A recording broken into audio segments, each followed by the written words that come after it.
am Doomsvince, and this is day 55 of Spawn Year.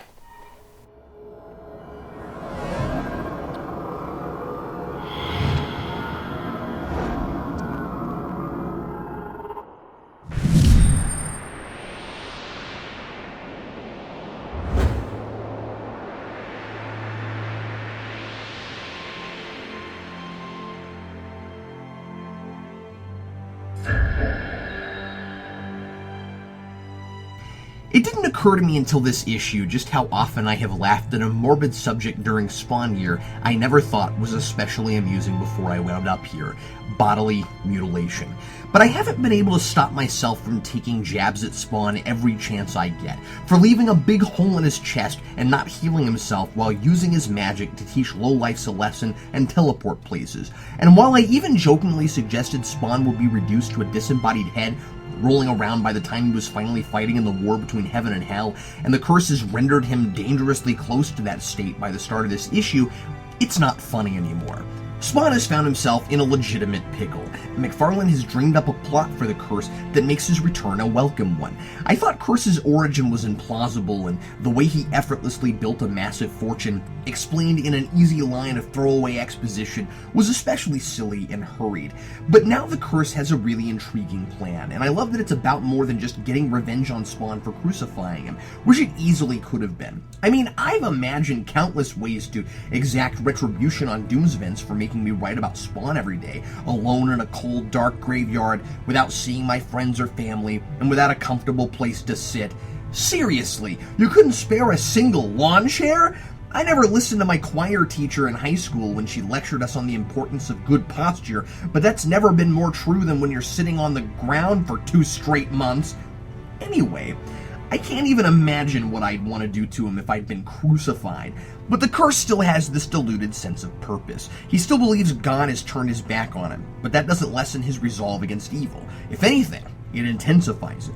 Now that he's discovered a tangible physical manifestation of evil, he takes it upon himself to take Spawn apart, study his necroplasmic corpse, and hopes to discover the nature of evil inside Spawn's brain. He says, as has been said many times, sin and evil come from within, and now he can literally observe that from within Spawn. He plans to paraphrase Samuel L. Jackson from The Spirit, mail Spawn all over the country, or rather, all over the world, to send his body parts to the greatest minds on Earth. And just when I was wondering what exactly was in it for the curse, he reveals his ultimate delusion of grandeur. He hopes to find power over Satan himself, effectively making himself into God. I love everything about this. He has a motivation that would believably trump a desire for revenge. His logic is warped, but I like that he thinks he's serving good and that his extreme behavior over the course of his lifetime in service to his God has brought him to this insane conclusion. And because his motives are selfish and not even remotely altruistic, Spawn still looks like the better man in comparison. The curse isn't wrong. Spawn is made of an indisputably evil substance, the stuff hell is made of. And yet I find myself actually wanting to see Spawn, yeah, I'll go there, pull himself back together. I think that's because he's lying there and taking it, not whining despite being in the worst situation he's ever been in. I mean, his legs are on the other side of the room. It's looking pretty gloomy for Spawn. And because some background informs us of what first hardened Al and set him on the path of killing and being able to live with it. At the age of 21, at war, he and a friend were captured, and he had to watch his friend take 10 hours to be tortured to death while he watched and refused to give up information the enemy wanted, until he was tortured himself and then rescued by a soldier named Saigon, which is a little on the nose, isn't it? While Curse's motive includes revenge, but that isn't his prime drive, it's what primarily motivates Spawn much of the time, and often seems to overpower even those positive feelings toward Wanda that convinced him to make a deal with Malbolgia. I wish we had had this scene a long time earlier, and this time, Spawn gets himself free, not with dumb luck because he's some chosen one the universe keeps throwing a bone, but by being proactive and trying things. He manages to sever his own hand. The curse says that takes courage, and we have a sense now of where that courage comes from. And it's still connected to his brain, apparently, so he wills it over to the tank his costume is in, and drugged by the curse, he can only barely crack it before Curse returns, but that's enough, and the costume gets out. Wow, that's the single most resourceful move Spawn's ever pulled off.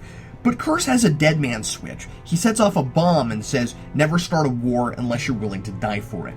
The whole place goes up in a huge explosion, to be continued. Man, a decent story and a trademark McFarlane cliffhanger? I'm impressed. But I'm not sure why Curse chose to kill himself over attempting escape so he could just try to capture Spawn again later. And Spawn, having been hobbled back together like a, quote, satanic Raggedy Andy, hey, McFarlane's writing is improving too, that's not bad. He might be too weak to pull off complex magic. If he just teleported away like the last explosion he was in, I'm going to be vehemently disappointed.